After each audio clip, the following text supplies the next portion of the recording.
Saúdo os irmãos com a paz do nosso Senhor e Salvador Jesus Cristo. Meus irmãos, eu peço a gentileza que abram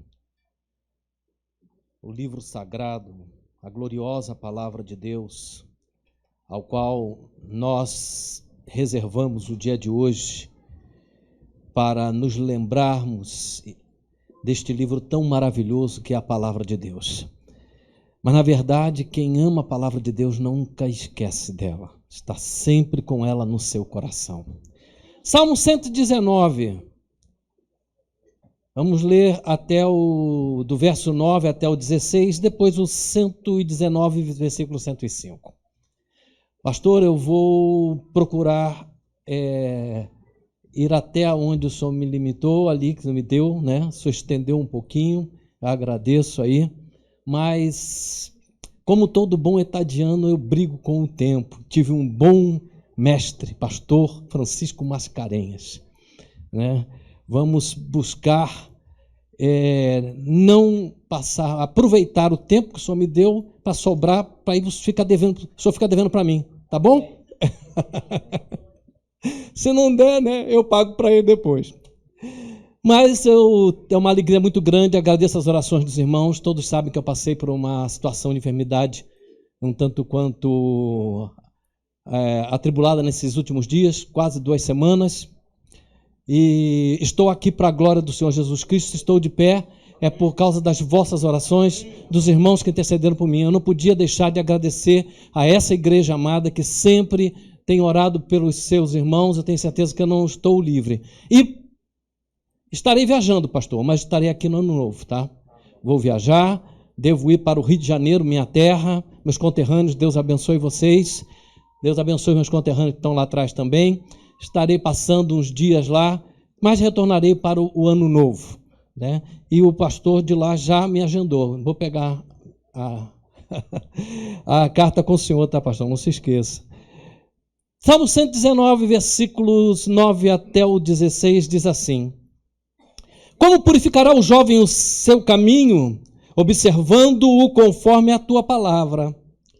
Com todo o meu coração te busquei, não me deixes desviar dos teus mandamentos. Escondi a tua palavra no meu coração para eu não pecar contra ti. Bendito és tu, Senhor, ensina-me os teus estatutos. Com os meus lábios declarei todos os juízos da tua boca. Folguei tanto no caminho dos teus testemunhos, como em todas as riquezas. Meditarei nos teus preceitos e terei respeito aos teus caminhos. Recrear-me-ei nos teus estatutos. Não me esquecerei da tua palavra. Salmo 119, versículo 105. Lâmpada para os meus pés e luz para os meus caminhos é a tua palavra. Bendito Deus e Pai eterno, em nome de Jesus Cristo, Senhor, me apresento diante de ti, Senhor meu Deus amado, mais uma vez, Pai querido, para te rogar a tua graça e a tua unção para ministrar a tua palavra divina, sagrada e santa para a tua igreja aqui nessa noite, Senhor. Que nós possamos absorver aquilo que tu queres nos passar, nos ensinar e que possamos aplicar nas nossas vidas, Pai amado, os teus ensinamentos. Assim eu oro em nome de Jesus. Podeis assentar, meus irmãos. Meus amados, o pastor Isaías ainda me ligara e me pedira para trazer uma mensagem direcionada para o dia da Bíblia, voltada para a trajetória deste livro maravilhoso e a sua suma importância.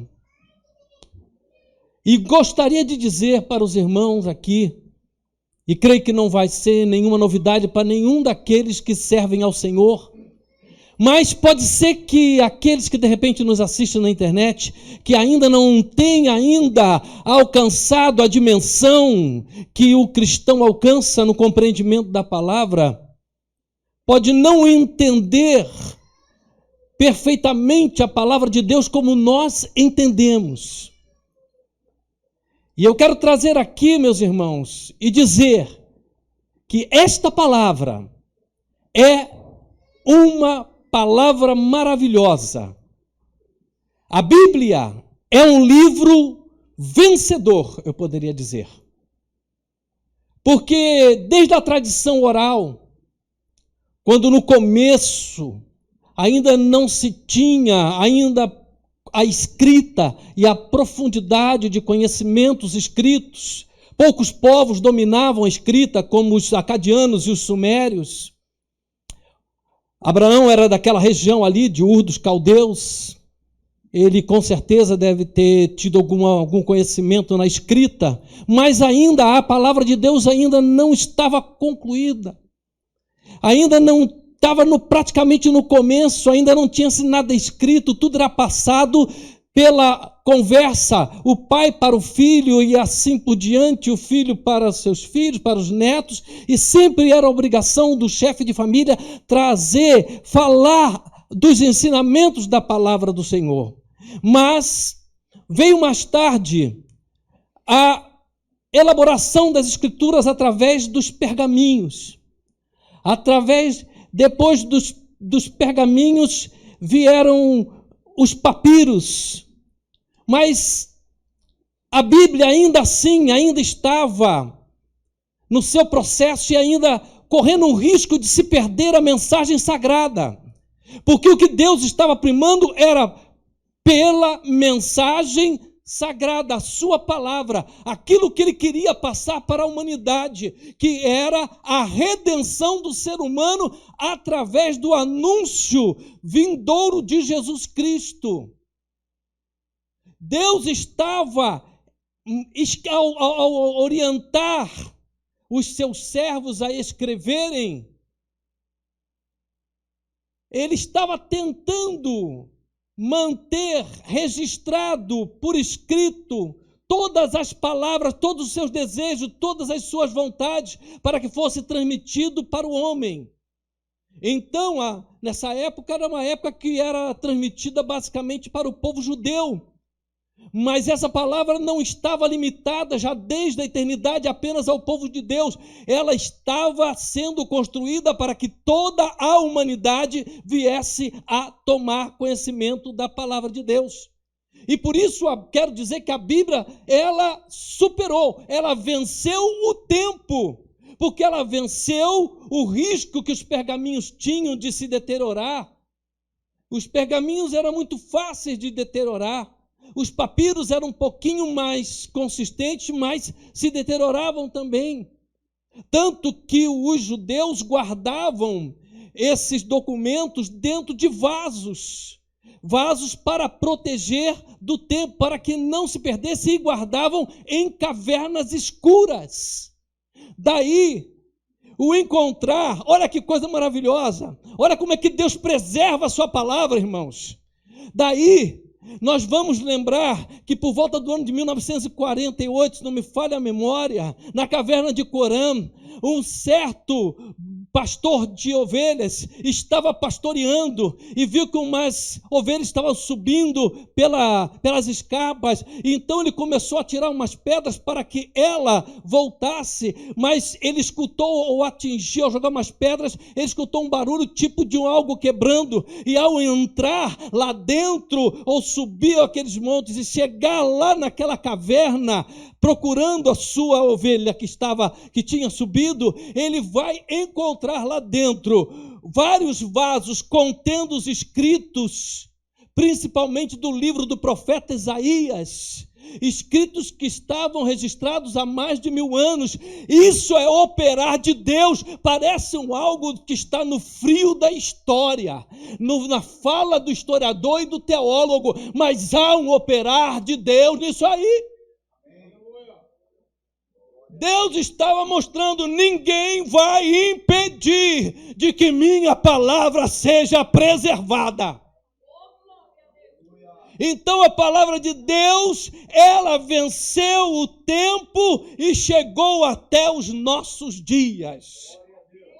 E ela hoje, ela faz parte de praticamente da maior parte dos países desse mundo inteiro. Poucos ainda não têm as Sagradas Escrituras, mas por razões do radicalismo religioso que procura impedir a entrada dos escritos da palavra de Deus. Mas eu sei que tem missionários, homens e mulheres de Deus, que mesmo correndo risco de morte, eles contrabandeiam Bíblia para esses lugares e levam a palavra de Deus para aquelas pessoas que precisam de salvação também.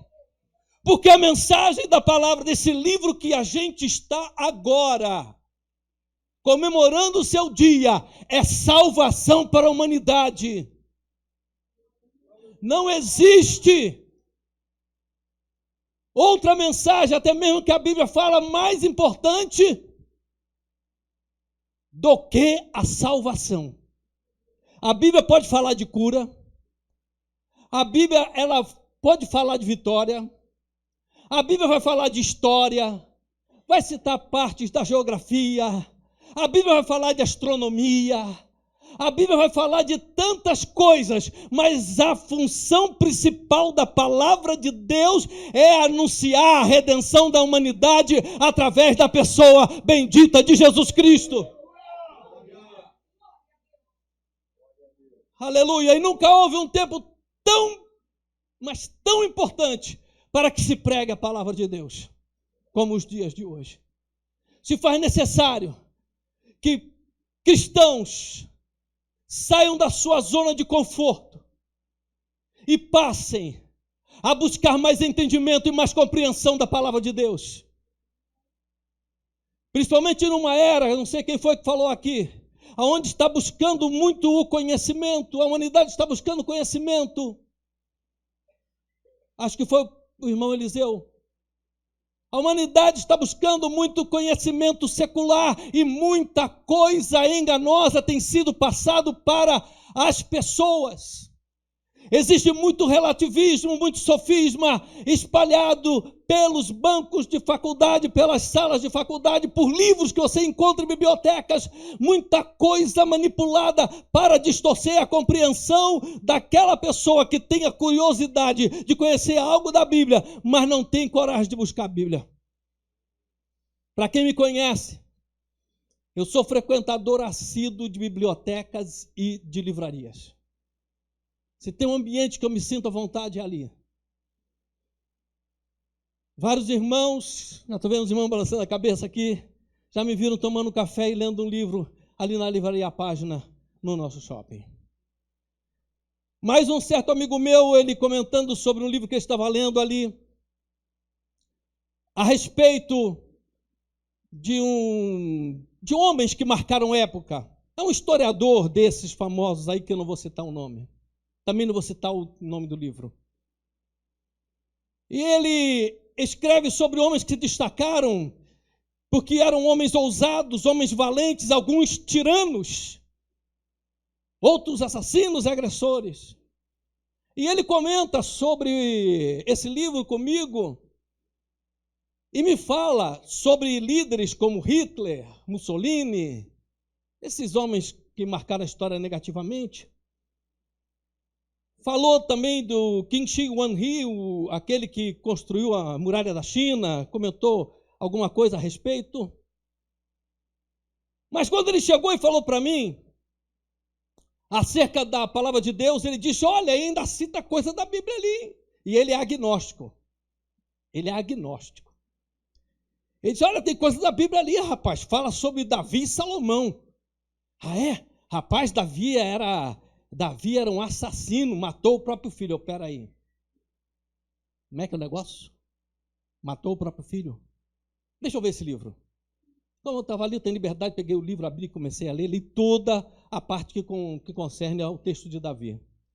Irmãos, ele distorce de uma tal maneira, e a linguagem não é de quem não conhece, é uma linguagem recheada de sofisma. Para quem não, Paulo fala sobre sofisma, eu vou falar daqui a pouco.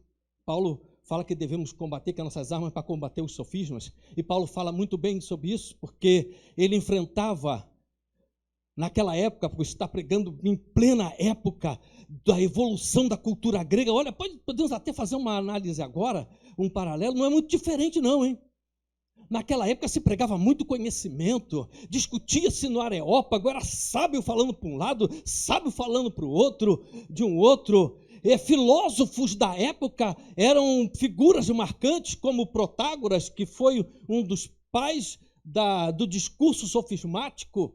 Então, Paulo encontra várias escolas de oratória que, na disputa que se existia naquela época, era quem vencesse mais no argumento. É mais algo mais ou menos nos tribunais de júri aí para quem faz direito, né? Você tem que vencer no argumento.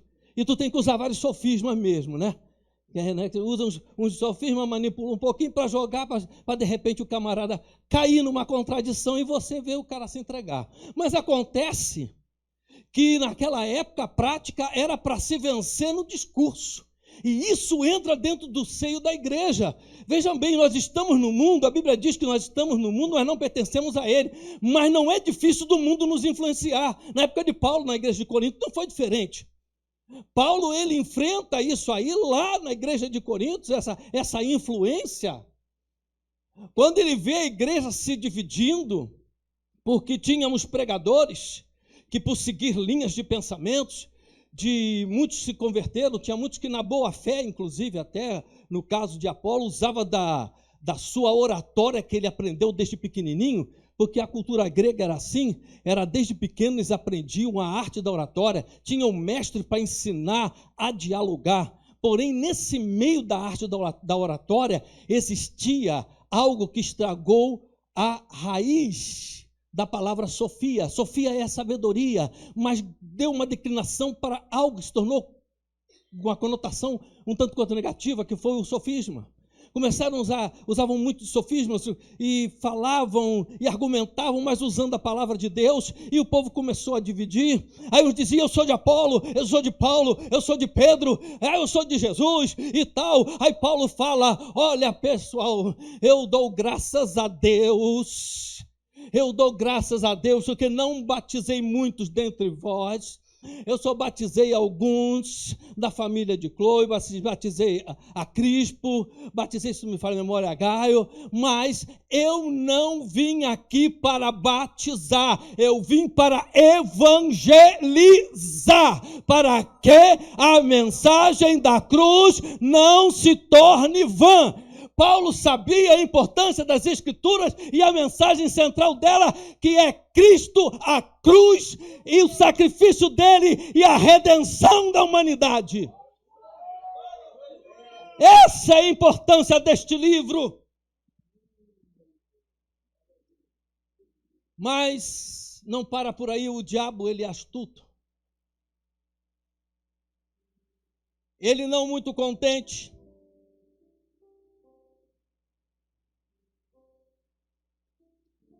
ele prossegue. A Bíblia ela venceu, né, esta primeira etapa, que é a etapa do tempo. Mas a Bíblia venceu também e tem vencido e vencerá sempre a perseguição. Se tem um livro que é o livro mais perseguido da face dessa terra, é esse aqui. É o livro mais odiado da face dessa terra, mas também é o mais amado. Para aqueles que os odeiam, aconselho que se convertam, porque o fim está próximo, Jesus está vindo, vai levar a sua igreja, e você vai ficar aqui, quer você acredite em mim ou não, quer você goste ou não, mas você vai ficar aqui e diga uma coisa, vai para o inferno. Não, é a Bíblia que está falando. Tem gente que tem medo, olha, pastor, você vai falar, dizer que vai para o inferno, vai doer. Gente, essa geração de mimimi tem que acabar. Os pregadores da época que eu me converti não tinham medo de falar do inferno, não. Não tinham medo de falar contra o pecado, não tinham medo de falar que o homem tinha que abandonar sua vida de pecado, se arrependendo, reconhecendo Cristo como Salvador e se voltando para Ele. Aleluia, glória a Deus. E uma dentre várias ameaças, eu destaquei uma aqui, que foi a de Antíoco Epifânio, foi um dos mais cruéis perseguidores da palavra de Deus. A época era a época dos Macabeus. O que eu vou citar aqui está registrado no livro de 1 Macabeus, capítulo 1, versículo 57 a seguir. Um livro extracanônico, apócrifo, que foi inserido somente nas Bíblias católico-romanas. Eu prefiro usar igreja romana porque católico todos nós somos, né? Eu sou católico, né? Todos nós somos católicos. Ou não são? Todos nós somos católicos, né? Católico é universal, né? Eclésia católica, igreja universal. É a igreja de Deus, aquela que vai ser arrebatada, é aquela que não tem placa, aquela que não tem o nome escrito, é aquela que não tem rótulo, é a igreja dos salvos, redimidos pelo sangue de Jesus. Aleluia, glória a Deus. Mas Antíoco Epifânio, ele invade e ataca o povo judeu e começa a profanar o templo.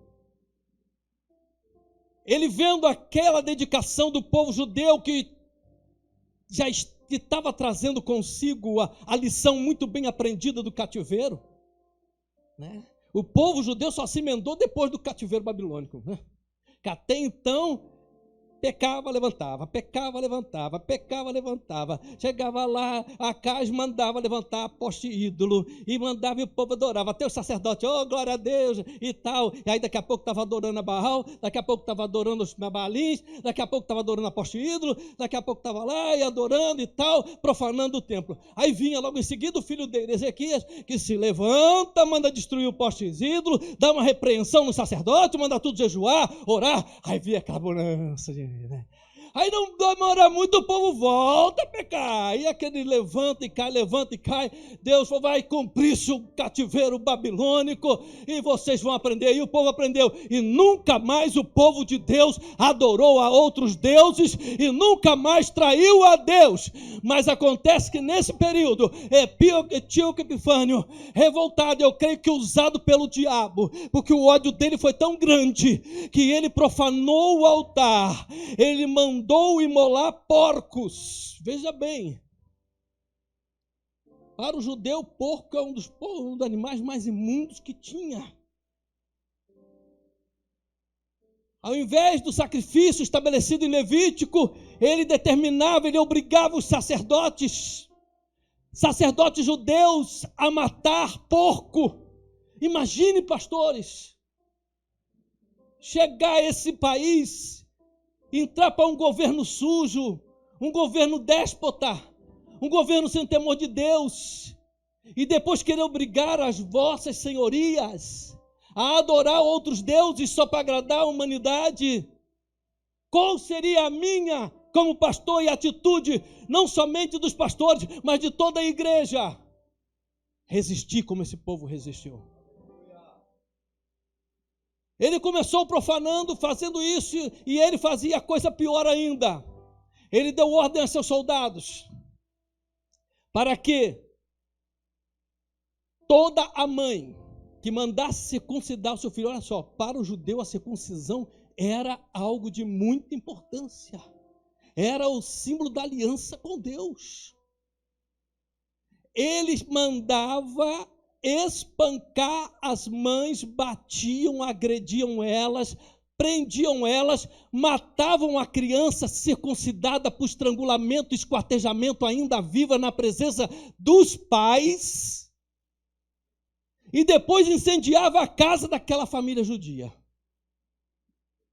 Pensa num homem ruim, era esse Antíoco Epifânio, perseguindo a palavra de Deus, perseguindo. E além do mais, ele pegou todas as cópias que ele podia. Todas as cópias que podia. Passou para o soldado, todas as cópias da Taná, da Torá, pega tudo, vamos queimar, vamos destruir, vamos tacar fogo. Mas queimou mesmo. Mas Deus preservou os escritos ainda assim. Aleluia! Glória a Deus! Uma prova do preservar, não somente dos escritos que os escribas escondiam, guardavam. Deus não deixou que Antíoco Epifânio e seus soldados vissem. Porque Deus honrou aquele povo que morria de fome. Sabe por que morriam de fome? Porque Antíoco Epifânio fazia com que toda a comida fosse oferecida a ídolos, fosse reverenciada a ídolos, e depois tentava obrigar os judeus a comerem. Muitos judeus morreram de fome, mas não comeram da comida de Antíoco Epifânio. Aí eu fico pensando como é que tem crente que come coisa desse mundão, traz para dentro da sua casa. Eu falo no sentido espiritual. É preferível morrer de fome do que comer a comida e o lixo que o mundo procura passar para nós. Eu citei aqui um exemplo, eu estava começando, não concluí, sobre o livro. O livro distorceu, desse autor distorceu tanto a história de Davi, que ele disse que Davi matou, como eu disse aqui, o seu filho, Absalão. Eu não tenho tempo para contar a história envolvendo Tamar, Aminon, Absalão, Abinadab e Joabe. Mas vou dizer uma coisa para vocês.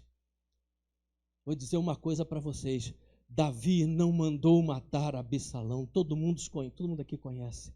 Davi chega para Joabe e diz assim: olha, você vai para a guerra contra o meu filho Absalão, mas preserve o menino, preserve o rapaz, não deixe que lhe façam mal, guarde a sua vida. É isso que muitos historiadores, doutores, que não mereciam nem um bacharelado, provavelmente não tinha nem competência para fazer um TCC. Mas quem sou eu para questionar? Se passou pela banca, deixa para lá. Né? Mas ainda escreve livro. Eu fico pensando, se figuras como essa escrevem um livro, eu vou escrever um livro também. Daí que tem que a juventude se atentar para aquilo que lê, porque muitas vezes naquilo que lê está escrito por um homem ou por uma mulher que não tem o menor temor de Deus. Não deixa de ser uma perseguição contra as coisas de Deus. Outro perseguidor da história foi Diocleciano. O imperador Diocleciano, desta feita agora, no ano 384 depois de Cristo, 284 a 305 depois de Cristo. Eles foram um dos maiores perseguidores que destruíram as várias partes das Escrituras. Durante 10 anos, Diocleciano mandou vasculhar o império para destruir todos os escritos sagrados. Ele chegou a julgar que tivesse destruído tudo, pois até mandou cunhar uma moeda comemorando a sua vitória contra a palavra de Deus. Isso pode. Coisa terrível, né? Mas não ficou por aí, a perseguição ainda veio para a Idade Média. Irritados com alguns sacerdotes, membros comuns da igreja romana, que estavam pregando e traduzindo a Bíblia em outras línguas que não o latim, líderes católicos se irritaram e rotularam esses homens como hereges ou rebeldes. Qualquer pessoa comum que possuísse os livros da Bíblia, a não ser o Salmo, que era o único que ele autorizava, e mesmo assim em latim. Com uma época que nem todo mundo tinha cultura, imagina, né? Todo mundo pode ter pelo menos o Salmo, mas em latim. Não vai entender muita coisa, né? Só aqueles que entendiam latim. E numa reunião de líderes da igreja foi dada a seguinte ordem, abre aspas, sejam fiéis e cuidadosos em procurar sempre os hereges e fazer buscas em todas as casas suspeitas em lugares subterrâneos. A casa em que o herege for encontrado, seja esta destruída. Parece que esses caras gostam de destruir casa de crente, né? Que seja destruída. Sabe que isso é ódio, é raiva. É a casa é o reinado do homem, da mulher. Ele procura tirar essa estrutura. Dentre eles nós vemos, eu quero destacar aqui uma figura chamada John Huss. John Huss, ele foi um sacerdote católico que, orientado seguindo a linha de John Wycliffe, ele começa a pregar para a igreja na Boêmia, falar da palavra de Deus e anunciar a salvação. Olha como é que o diabo não gosta da mensagem da cruz, porque até então estava bonitinho, né? Chegar e falar, né? Fazer aqueles recitais, né? Eu não sei falar latim, mas é uma coisa mais ou menos assim, né? Jesus, filho de Deus, a pessoa, amém, acabava. Não sei nem, eu não sei falar latim, tá? Me perdoe se eu falei errado, né?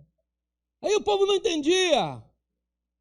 Precisava de se ouvir a mensagem da salvação, porque antes de que John Huss tivesse pensado nisso, Deus já estava olhando lá de cima e tirando as escamas dos olhos dos homens como John Wycliffe, John Huss, Martinho Lutero e tantos outros, para anunciar a verdade do Evangelho e falar que Jesus Cristo é o Salvador.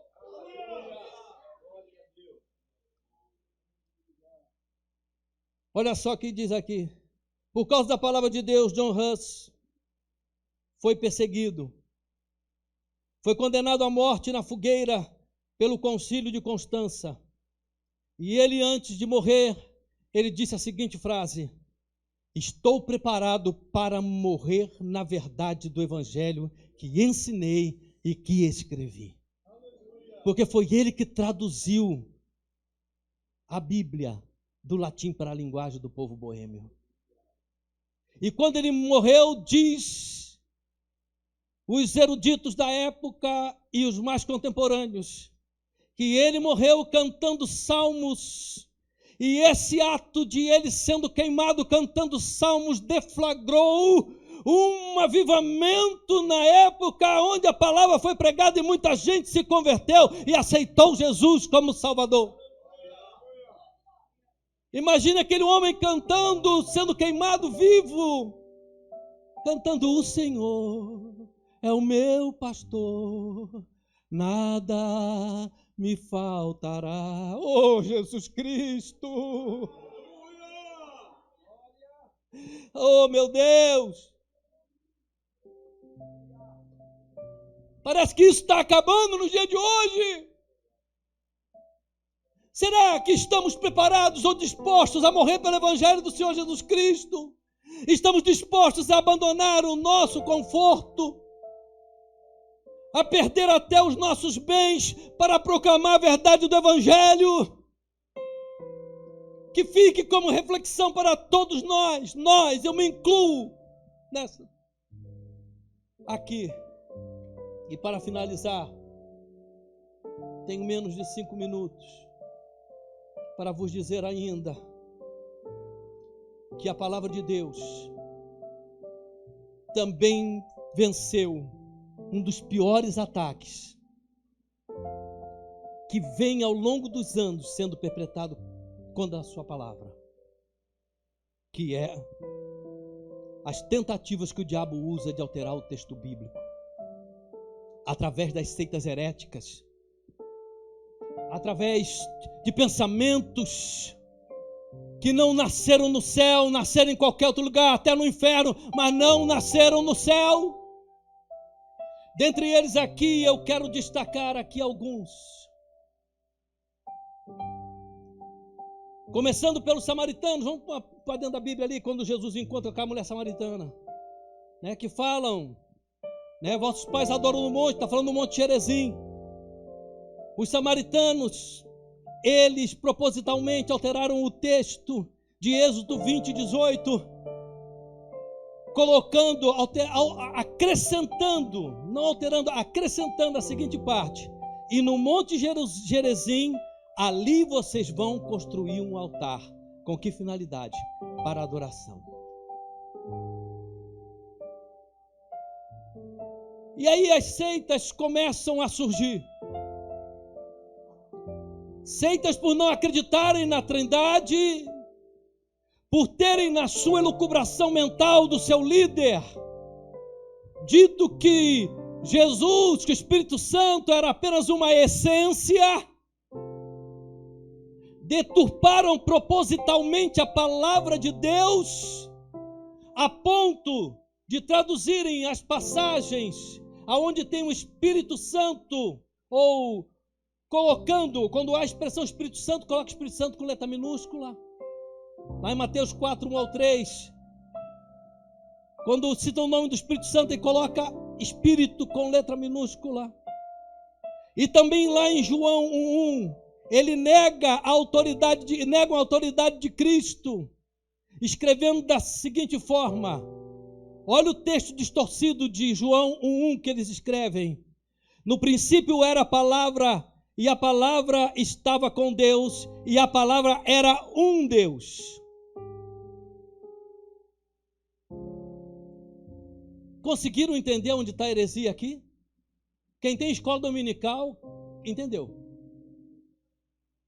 Entendeu. A palavra diz que no princípio era o verbo, e o verbo estava com Deus, e o verbo era Deus. Inclusive a tradição desse povo aqui, dos testemunhas, eles se contradizem na versão de 1963, na versão de 1967, e essa é a versão agora de 1980 e pouco. Em textos que procuram deturpar a palavra de Deus. Em todos os lugares surge o mais absurdo e o pior que encontra adeptos. Quem diz aqui pode acreditar que até o Paraná gerou. Sabia que o Paraná gerou um herege terrível?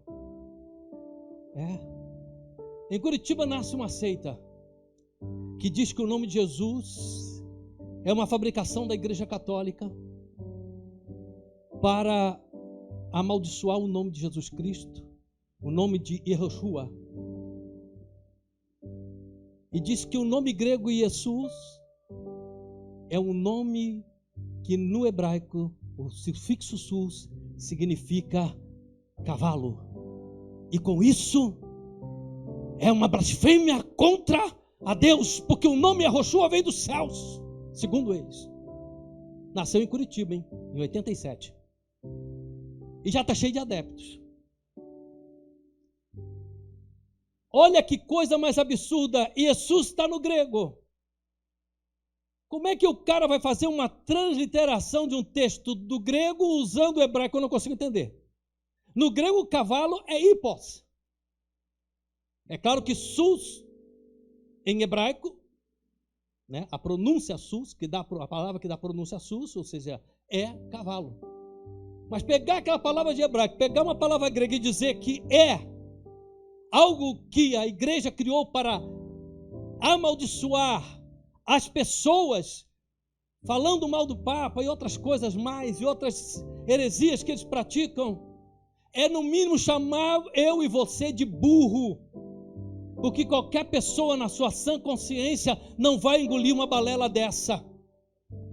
Então a palavra de Deus venceu e vem vencido as heresias. E a pior heresia que nós estamos vendo aí, não é essa tão gritante, é muitas que entram sorrateiramente no seio da igreja. Essa é a mais perigosa. Usa a palavra de Deus como eles, mas prega maldição hereditária. Culto da prosperidade, o culto da barganha, mas não pregam a prosperidade que Cristo ensinou. Meu tempo terminou, vamos colocar de pé. Não quero passar. Vou deixar vocês aguardando para uma próxima aí. Mas eu quero dizer uma coisa para vocês. Estamos vivendo a época, e aqui eu quero alertar, eu citei a palavra sofisma aqui. O que está entrando de ensino sofismático no seio da igreja, de homens que nas suas elucubrações fazem simpósios, seminários, e muitos pastores na sua inocência e pouco conhecimento bíblico abrem as portas e fazem o povo se alimentar uma comida estragada. Mas a palavra de Deus está sendo pregada, e que se levantem homens e mulheres para pregar a palavra como ela é. E você que faz escola dominical, você que estuda a Bíblia, que faz um curso teológico, pregue aquilo que você tem aprendido acerca da palavra. Doa a quem doer, porque a mistério que a palavra seja pregada, porque a palavra de Deus, ainda que eu e você não preguemos, Deus vai suscitar até das pedras para clamarem em meu e em teu lugar. Aleluias.